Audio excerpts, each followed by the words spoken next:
Les histoires du mercredi de Mamie Chantal. Lou Chéri ne veut pas de lunettes. Il arrive à Lou Chéri quelque chose de bizarre.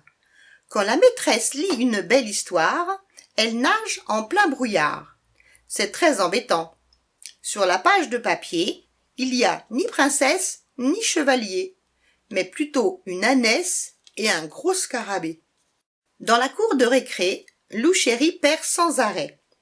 Elle se fait attraper par le loup qu'elle ne voit pas arriver, et quand c'est son tour de courir après ses copains, elle se jette sur le gros sapin en criant « Je te tiens !» Lorsqu'elle allume la télé, c'est moche comme tout. Les images se mélangent, elles sont toutes floues. Lou Chéri ne peut plus regarder son programme préféré, celui avec les animaux du monde entier. Mais Lou Chéri ne veut avouer à personne que ses yeux ont un petit souci.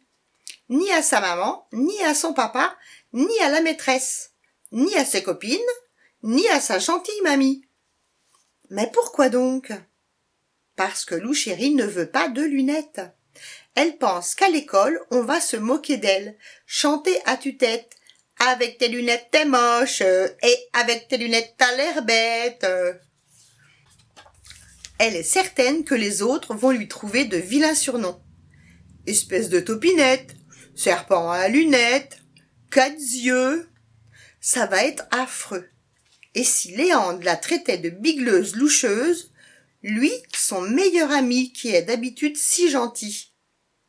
Seulement, un jour, au zoo, Lou Chéri s'écrie « Oh, maman, regarde le lama comme il est beau !»« Un lama? Où ça? Voyons, ma chérie, c'est un éléphant. » Voilà comment Lou dut avouer qu'elle ne voyait pas plus loin que le bout de son mignon petit nez. Sa maman prit rendez-vous chez l'ophtalmo, pour qu'à nouveau elle puisse voir comme il faut.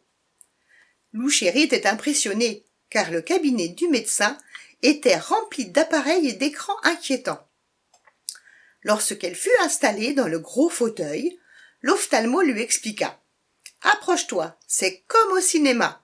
Raconte-moi tout ce que tu vois. » Après quelques réglages, lorsqu'apparurent bien nets le canard, le lapin, la montgolfière, le ver de terre, le lutin, Lou s'exclama.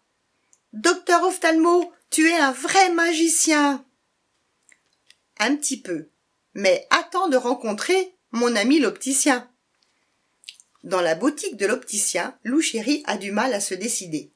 Il y avait tellement de choix. Vert pomme, rouge cerise, laquelle me va? Après de longues minutes devant le miroir, Lou Chéri ne repartit pas avec une paire de lunettes.